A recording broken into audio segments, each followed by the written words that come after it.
Lettre de Haniver Tall. Gardien Akshien.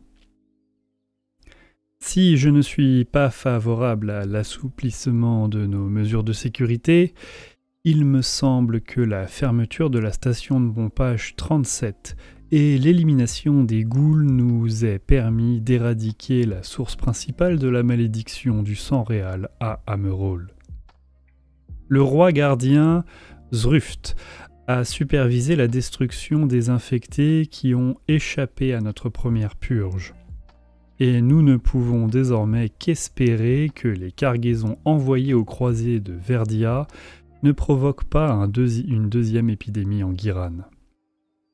Kretusa et ses Kénites sont déjà partis, soit pour intercepter les colonnes de provisions souillées, soit pour anéantir la malédiction si elle devait prendre racine à Vert-de-Gris. Je dois avouer être surpris par la rapidité avec laquelle le conclave a accepté sa promesse de bonne foi. Je suppose que l'efficacité des rituels des Kénites pour soigner les personnes affectées par la malédiction était un facteur décisif. L'ordre estime qu'un humain adulte en bonne santé a environ 7 chances sur 10 de survivre à son administration, mais avec des graves brûlures. Étant donné le destin qui attend ceux qui succombent à la malédiction du sang réal, ces statistiques me semblent acceptables. En ce qui concerne les véritables intentions de l'oracle sorcière, je ne me risquerai pas à formuler des hypothèses. Les renseignements de l'ordre d'Azir concernant le fonctionnement du culte de Moratikane sont limités, mais les actions de Kretusa et les preuves de violence intestine qui s'y rapportent indiquent une division croissante que nous pourrions exploiter un jour. Quoi qu'il en soit, les intérêts de l'oracle sorcière semblent correspondre aux nôtres. Du moins pour l'instant. Je suggère d'agir avec précaution, ne serait-ce que pour nous garantir une potentielle alliée en cas d'éventuel conflit avec Agnar. Une dernière remarque. Je reçois de nombreux témoignages inquiétants d'une activité croissante des Skaven, non seulement dans ma juridiction, mais également chez d'autres agents, jusqu'à Létis et Vindicarum. Il est déjà perturbant que les hommes rats se montrent plus audacieux, mais cela correspond étrangement à leurs attaques les plus récentes. Toutes ciblaient, avec succès hélas, des places fortes récentes, et toutes coïncidaient avec une série de violents séismes. Vous apprendrez que Amerol elle-même a subi des infiltrations de Skaven lors de récents combats.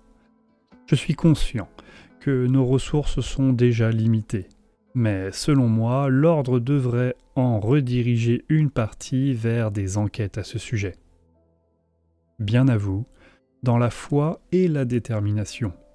Haniver Tall, agent d'Azir.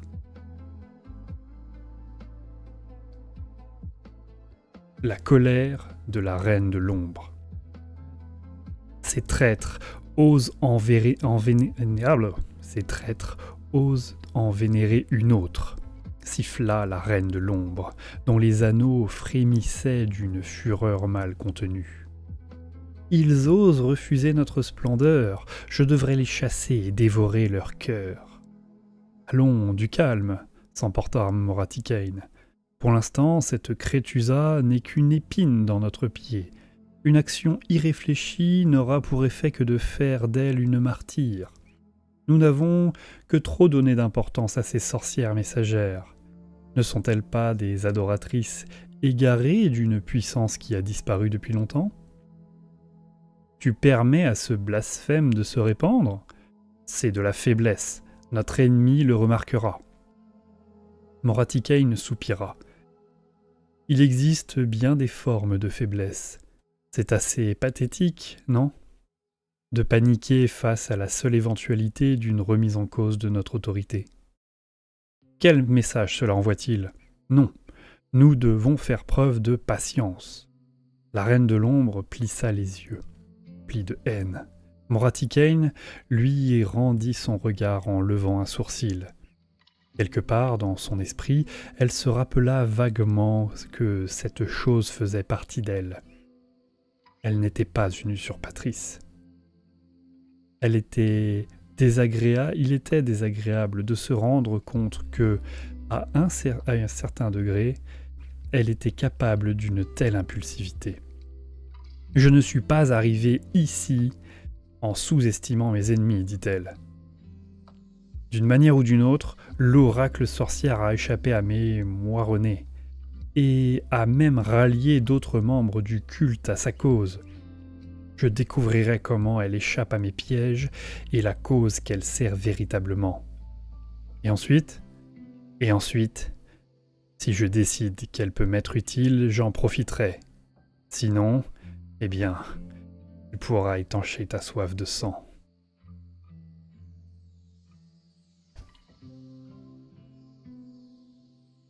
Crétousa, l'oracle sorcière.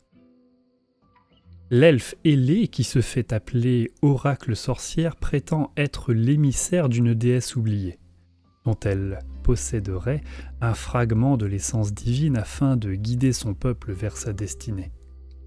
Rare parmi ceux qui ont été témoins de sa magie ou de sa cruauté contesteraient ses prétentions. Renégate, dissidente, prophétesse, chacun de ces titres a été attribué à Crétousa, l'oracle sorcière, la mystérieuse sorcière ailée qui avait acquis récemment un rôle de premier plan, à tel point que Moraticane avait dû le prendre en considération. Cette ascension fut aussi rapide qu'inattendue, car Crétousa n'était autrefois qu'une acolyte, méprisée en raison de son obsession pour une déesse oubliée du panthéon elfique, Moray Egg, l'ancienne déesse sorcière qui fut dévorée avec les autres dieux par le prince du chaos Slaanesh. De tout temps, solitaire et rejetée au sein de la sororité de Kain, Crétousa était une médiocre combattante qui préférait se réfugier dans les bibliothèques de Agnar, où elle cherchait la vérité dans les volumes censurés. Ce manque d'intérêt pour les dogmes kénites lui valut d'être battue à maintes reprises par ses supérieurs, mais Crétousa n'en avait cure. Depuis toute petite, l'acolyte avait senti une présence qui la visitait en songe, une ombre qui la contactait depuis l'abîme du temps pour emplir son esprit de visions, de tragédies du passé et de futurs à demi formés. Cette entité se faisait appeler Moray Egg, et Crétousa en vint à croire qu'un fragment de cette déité oubliée subsistait et qu'elle l'avait choisie comme messagère. Les visions de Crétousa la conduisirent à un temple enténébré dans les vallées d'ombre de Dulguroth, où elle trouva le diadème de Moray Egg, un bandeau de métal dont l'intérieur était garni de pointes qui crèveraient les yeux de quiconque oserait la coiffer. La voix, dans l'esprit de Crétousa, lui dit que c'était ce qu'elle devait faire, car c'était seulement en sacrifiant l'illusion de la vérité physique qu'elle pourrait véritablement ouvrir son troisième œil et devenir l'élu de la déesse sorcière. Ainsi, Crétousa ceignit le diadème et hurla de douleur quand les pointes de métal s'enfoncèrent dans ses orbites. Mais aucune révélation ne lui vint. La voix, dans son esprit, s'était tue. Aveugle et brisée, méprisée par les siens, Crétousa se raccrocha à la croyance démente qu'elle retrouverait un jour la voix de la déesse sorcière. La foi de Crétousa fut récompensée des années plus tard, quand Moraticane atteignit la véritable divinité, en éventrant Slaanesh pour consumer les âmes royales tourmentées qui s'y trouvaient.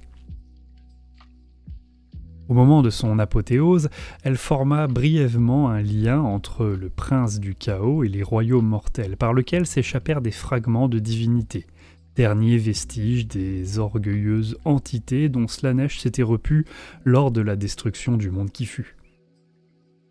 Un de ces fragments traversa le cosmos, transperçant des nuées grises d'Ulgu pour plonger dans la cellule froide et humide où croupissait Crétusa.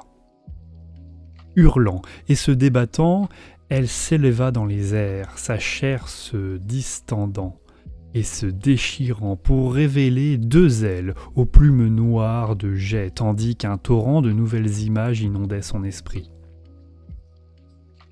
Quand le supplice prit fin, Crétusa entendit une fois de plus l'écho de la voix de Moray Egg dans son subconscient, qui lui conférait le titre de oracle sorcière. Depuis ce jour fatidique, Crétusa sert Moray Egg, grâce à sa prémonition et sa sorcellerie. Elle manie désormais la magie comme si c'était un don naturel, conjurant des traits de ténèbres purs pour terrasser ses ennemis ou des vrilles d'ombre qui entravent ses adversaires et sapent leur force et leur volonté. Des oiseaux charognards l'accompagnent en permanence, car Crétusa peut transformer les plumes noires de ses ailes en corbeaux avec qui elle partage un lien mystique qui lui permet d'espionner ses ennemis et de voir le monde malgré son infirmité. Cependant, le pouvoir le plus vital de Crétusa est sa prémonition. Des visions, d'événements à venir et de destinées non accomplies inondent son esprit, bien que contrairement à la déesse sorcière, elle ne puisse pas les interpréter. En brûlant des offrandes vivantes, elle entrevoit un futur possible, sans pouvoir dire s'il se réalisera, ni quand, à moins que la déesse ne le lui dise. Moray Egg oriente subtilement son élu par des signes et des présages sans pouvoir s'adresser directement à elle, car elle ne reste que la déesse sorcière, qu'un écho fracturé de ce qu'elle était. De son côté, Crétusa a vu à la fois la résurgence du peuple elfique et sa destruction, et le fait de ne pas savoir quand cela adviendra un jour, la torture.